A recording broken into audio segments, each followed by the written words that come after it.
اعوذ باللہ من الشیطان الرجیم بسم اللہ الرحمن الرحیم۔ ابتدا رب جلیل کے بابرکت نام سے جو دلوں کے بھید جانتا ہے۔ ناظرین گرامی السلام علیکم، میں ہوں ارشد قریشی اور پروگرام لے کر حاضر ہوں میرے مطابق۔ آج اس میں ہم گفتگو کریں گے کراچی میں بڑھتے ہوئے مسائل، سیاسی حالات اور بلدیاتی الیکشن کے حوالے سے۔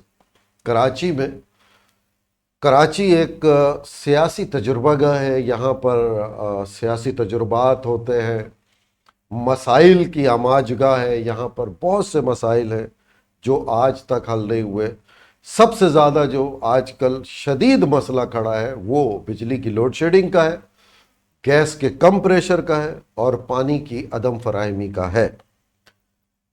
مہنگائی اپنی جگہ پر، مہنگائی کے مارے اور ستائی عوام اپنی جگہ پر ہے۔ پانی کا پہلے ذکر کریں گے۔ ماڈل کالونی، کاظم آباد سمیت کئی علاقوں میں گزشتہ کئی ماہ سے، ماہ رمضان سے اب تک پانی کی ایک بوند لائن میں نہیں آئی ہے۔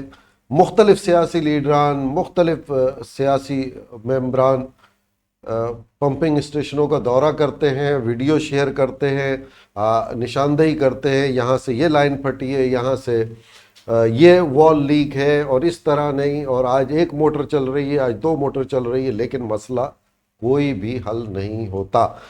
پاکستان تحریک انصاف کے جو یو سی ناظمین تھے اپنے علاقوں میں، وہ اپنے جیتے ہوئے جو ایم این ایز تھے حکومت میں پی ٹی آئی کے، ان کے فنڈ کو یوٹیلائز کرتے ہوئے کام کر رہے تھے۔ اب وہ اس سے بھی ہاتھ دھو چکے ہیں، اپنی یو سی ناظمین بھی اپنی پوسٹوں پہ نہیں ہیں، اور تحریک انصاف بھی اپنی حکومت کھو چکی ہے تحریک عدم اعتماد کے ذریعے۔ ناظرین گرامی، یہاں ایک بہت دلچسپ بات کہ واٹر اینڈ سیوریج بورڈ نے ایک موبائل ایپ لانچ کی جس میں ٹینکر کی فراہمی کے لیے کیوں ضرورت پیش آئی، اس کا مطلب کہ پانی لائنوں میں نہیں دینا ہے، ایپ لانچ کرا کے ایک متبادل راستہ دے دینا۔ وہ ٹینکر ان علاقوں میں ہونے چاہیے جہاں پر پانی کی واٹر اینڈ سیوریج بورڈ کی لائن نہیں ہے۔ ہوا یہ کہ 1000 گیلن کا واٹر ٹینکر 1300 روپے میں شروعات ہوئی۔ آپ بکنگ کرائیں، آپ کو پانی ملتا تھا دوسرے دن، تیسرے دن۔ اب جب سے کراچی میں مویشی منڈی لگی ہے تو گھروں پہ یہ پانی فراہم کرنا بند کر دیا گیا۔ ہوشیاری یہ کی گئی ہے کہ جب آپ ایپ پر کوئی بھی واٹر ٹینکر کو بک کرائیں گے تو دوسرے ہی دن آپ کی بکنگ کے آ جائے گا کہ آپ کا ٹینکر ڈسپیچ کر دیا گیا۔ ڈسپیچ کے بعد 2 دن کے وقفے کے بعد آپ کی وہ بکنگ کلوز کر دی جائے گی۔ کلوز کا مطلب وہ ٹینکر آپ کا پہنچ گیا آپ کے پاس، جو آپ کی بکنگ ہے وہ مویشی منڈی میں جا رہی ہے، کوئی پوچھنے والا نہیں۔ کچھ دنوں پہلے ملاقات ہوئی، ایک علاقے میں واٹر سیوریج بورڈ کے ذمہ دار آئے، میں نے ان سے سوال کیا کہ واٹر ٹینکر ہمیں دستیاب نہیں ہے، پانی ہمیں لائن میں دستیاب نہیں ہے، اور آپ کو خوب اچھا ماشاءاللہ ریونیو مل رہا ہے، جہاں پر واٹر سیوریج بورڈ کو پانی کی مد میں پانی کا ایک بل ایک صارف کو جو ڈیلیور ہوتا تھا 700-800 روپے، اگر اس کا 3 منزلہ ہے تو 800-1200، ورنہ 600-700-500 روپے پانی کے ماہانہ بل دیا جاتا تھا۔ تو جب ٹینکر سروس شروع ہوئی تو اگر وہ 4 ٹینکر بھی ڈلواتا ہے 1300 روپے کے، تو مہینے میں ہر ہفتے ایک ڈلواتا ہے تو یہ تقریباً 5000 کے قریب لگ بھگ ہو گیا، اور اگر ڈبل ٹینکر ڈلتا ہے تو یہ 7000 کے قریب ماہانہ آپ اس گھر سے لے رہے ہیں، جہاں سے آپ 500-700 روپے لیتے تھے۔ اب آپ کو 500-700 روپے تو مل رہے ہیں بل کی مد میں، لیکن واٹر ٹینکر کی مد میں بھی مل رہے تھے آپ کو، تو آپ وہاں پانی کیوں دیں گے؟ تو انہوں نے کہا کہ آپ یہ غلط بیانی سے کام کر رہے ہیں، ایسا نہیں ہے۔ تو میں نے انہیں یہ کہا کہ آپ میری بات کو غلط ثابت کر دیں۔ انہوں نے مجھ سے پوچھا کہ آپ کے پاس کیا ثبوت اور دلیل ہے کہ ہم ایسا کر رہے ہیں؟ تو سب سے بڑا ثبوت ہر گھر میں ہے۔ آپ پانی کی موٹر چلائیں تو آپ کے پاس پانی نہیں ہے، اور گزشتہ کئی مہینوں سے نہیں ہے، تو یہی تو میری بات کا سچ ہونے کا ثبوت ہے، دلیل ہے۔ اگر آپ کوئی اس کے اگینسٹ دلیل دیتے ہیں اور میری بات کو رد کرتے ہیں تو آپ لائن میں پانی لے آئیں، تو میری بات غلط ہو جائے گی۔ پانی نہیں آیا، پانی آنے کی کوئی امید بھی نہیں ہے جب تک نئی حکومت نہیں بن جاتی، کیونکہ یہ بھی ایک تاثر قائم کیا جا رہا ہے کہ اگر جس علاقے میں پاکستان تحریک انصاف کے یو سی یا کونسلر ناظم وغیرہ تھے وہاں پر یہ مسائل ضرور پیدا کیے جا رہے ہیں. یہ بھی ایک عوام کا ایک تاثر ہے اور ایسا دیکھنے میں بھی آیا ہے کہ کوئی توجہ دوسری پارٹی وہاں پر نہیں دے رہی ہے. اب ضرور ووٹ مانگنے بلدیاتی الیکشن کے لیے لوگ آ رہے ہیں کہ ہم کرا دیں گے, مسئلہ کوئی بھی حل ابھی تک نہیں ہوا. دوسرا, گیس کی لوڈ شیڈنگ, گیس کا پریشر کم ہے. گیس والوں کو, سوئی سدرن گیس کمپنی کو کئی کمپلینیں لوگوں نے علاقے میں کی, کئی علاقوں سے کی, کوئی پریشر کا وہ نہیں ہوا. پیٹرول, اب آپ جنریٹر آپ گیس پہ الاؤ نہیں ہے, چلا نہیں سکتے. آپ کا اگر چلے غیر قانونی طور پہ بھی آپ چلائیں گے تو آپ کا پریشر ہی نہیں ہے, آپ کیسے جنریٹر چلائیں گے؟ بجلی بند ہو رہی ہے تو اب جنریٹر آپ کے پاس نہیں. جنریٹر آپ چلاتے ہیں تو آپ کا اتنا پیٹرول لگ جاتا ہے کہ آپ یہ سوچنے پہ مجبور ہیں کہ پیٹرول سے جنریٹر چلائیں پانی کے حصول کے لیے. یہاں میں ایک چیز آپ کو بتا دوں کہ جب لائٹ جاتی ہے تو لوگ جنریٹر چلا کے پانی حاصل کرتے ہیں لائن سے, اور پانی آتا ہے. اس کی وجہ یہ ہوتی ہے کہ ہر شخص کے پاس جنریٹر نہیں ہے, تو کئی موٹریں علاقے کی 75% پانی کی موٹریں بند ہوتی ہیں اور نہیں وہ سک کر رہے ہوتے تو پانی آ جاتا ہے. لیکن اگر اس کو ہم کیلکولیٹ کرتے ہیں اس پانی کو کھینچنے کے لیے, تو جس میں اگر 100 بالٹیاں بھی ہماری پانی کی اس پیٹرول سے جنریٹر چلا کے آ گئی تو اس سے بہتر ہے کہ ہم پھر ٹینکر منگا لیں. تو عجیب کشمکش میں مبتلا کر دیا ہے کہ جائیں تو جائیں کہاں.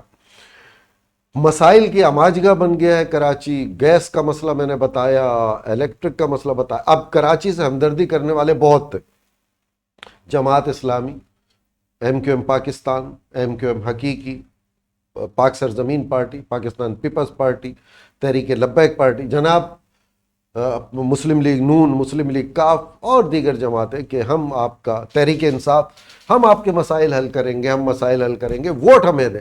ارے ووٹ دینے کے بعد آپ نے مسائل حل کب کیے ہمارے؟ کس نے کب کیے مسائل؟ تو کیا ووٹ عوام دے گی؟ اسی میں اب کیا ہوتا ہے کہ کچھ سیاسی تبدیلیاں بھی شروع ہو جاتی ہیں کہ فاروق ستار صاحب نے ایم کیو میں شمولیت اختیار کر لی. فاروق ستار صاحب NA 245 سے جیتے تھے, دوسرے نمبر پہ تھے.